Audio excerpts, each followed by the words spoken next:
దేవుని పరిశుద్ధ నామంలో మీ అందరికీ వందనాలు తెలియపరుస్తున్నానండి. ఈ దినం దేవుని మాటను మనం ధ్యానం చేసుకుందాం.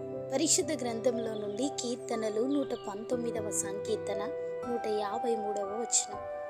నా శ్రమను విచారించి నన్ను విడిపింపుము. హల్లెలూయా. దేవునిని ఆశ్రయించు వారికి విడుదల ఖచ్చితమండి.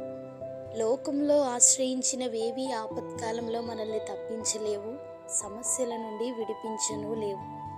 12 ఏండ్ల నుండి రక్తస్రావ రోగము కలిగినటువంటి ఒక స్త్రీ, ఆమె అనేక వైద్యుల చేత ఎన్నో తిప్పలు పడి తనకు కలిగినదంతయు వ్యయము చేసుకొని ఎంత మాత్రము ప్రయోజనము లేక మరింత సంకటపడెను అని ఆ స్త్రీని గూర్చి లేఖనం సెలవిస్తుంది.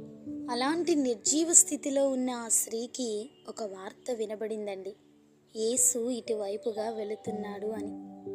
ఆ మాట ఎప్పుడైతే తన చెవిన పడిందో ఆమెలో విశ్వాసం కలిగింది.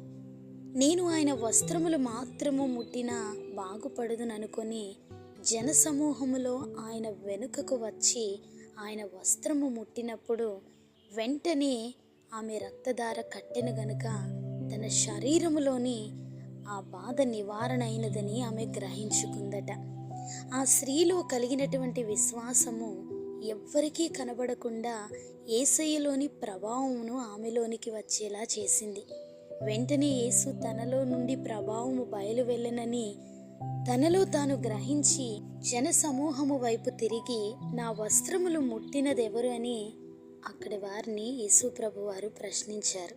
అప్పుడు ఆ స్త్రీ భయముతోనూ వణుకుతోనూ ఆయన ఎదుట సాగిలపడి తన సంగతి అంతయు ఆయనకి వివరించినట్లుగా వాక్యం సెలవిస్తుంది. లోకములో కలిగినటువంటి శ్రమలైన, బలహీనతలైన, ఎలాంటి వ్యతిరేకతలైనా మనల్ని విడిపించగలిగిన వాడు యేసుక్రీస్తు ప్రభుల వారు. ఈ లోకంలో మనం దేనిని ఆశ్రయించినా అది మనకి ఉపశమనాన్ని కలగనివ్వదు. మనం ఎటువైపుకు వెళ్ళినా అది మనకు ప్రయాసగా ఉంటుందే కానీ ఎంత మాత్రము కూడా మన జీవితంలో శాంతి కలగదండి. 12 సంవత్సరాలుగా ఈ కుమారి రక్తస్రావంతో బాధపడుతూ వైద్యులను దర్శిస్తూ ఔషధాలను తీసుకుంటూ తనకున్న ఆస్తినంతటినీ కూడా వ్యయపరుచుకొని ఏమాత్రము శాంతి లేక కృంగిపోతుంది. అలాంటి కృంగిపోయినటువంటి ఆ స్త్రీని స్వస్థపరచుటకు యేసుక్రీస్తు ప్రభుల వారు అటువైపుగా ప్రయాణాన్ని కొనసాగిస్తున్నారు. ఆమె విశ్వాసంతో ప్రభు యుద్ధకు వెళ్ళింది. విశ్వాసముతో ఆయన వస్త్రపు చెంగును తాకింది. వెంటనే ఆమె శుద్ధీకరించబడింది, స్వస్థత పొందుకుంది. మన జీవితాల్లో కూడా అందరితో పాటు మనము కూడా యేసు ప్రభు మాటల్ని వింటాము, ఆయనను వెంబడించాలనుకుంటాము, ఆ మందిర కార్యక్రమాల్లో పాల్గొంటాము. కానీ ఎంతమంది స్త్రీవల విశ్వాసముతో ఆయన ప్రభావాన్ని పొందుకోవాలి అని ఆయన వెంబడిస్తారండి. ఈ దినాన్న ఈ స్త్రీ మనకిస్తున్నటువంటి ఒక గొప్ప పాఠం, ఆమె ప్రభావాన్ని పొందుకొనేలా ప్రభుని ఆశ్రయించింది. మన ఆత్మీయ జీవితంలో కూడా దేవుని ప్రభావాన్ని మనం పొందుకొనేలా, ఆయన అభిషేకాన్ని మనం పొందుకొనేలా, ఆయన నడిపింపును మనం పొందుకొనేలా, ఆయన పిలుపుకు లోబడేటువంటి జీవితాలు మనం కలిగి ఉండే భక్తి చేయగలిగితే ఎన్నో అద్భుతాలు మన జీవితాల్లో దేవుడు జరిగించి మన ద్వారా అనేకులను విడిపించగలిగినటువంటి అభిషేకంతో మనల్ని స్థిరపరుస్తారండి.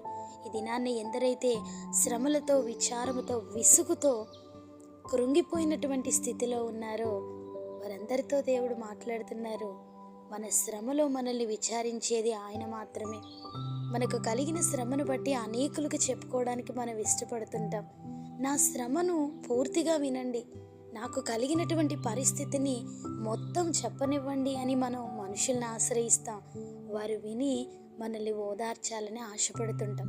అయితే వారు మనలాంటి మనుషులే, మనకు ఎలాంటి సహాయము వారి వద్ద నుంచి అందదు.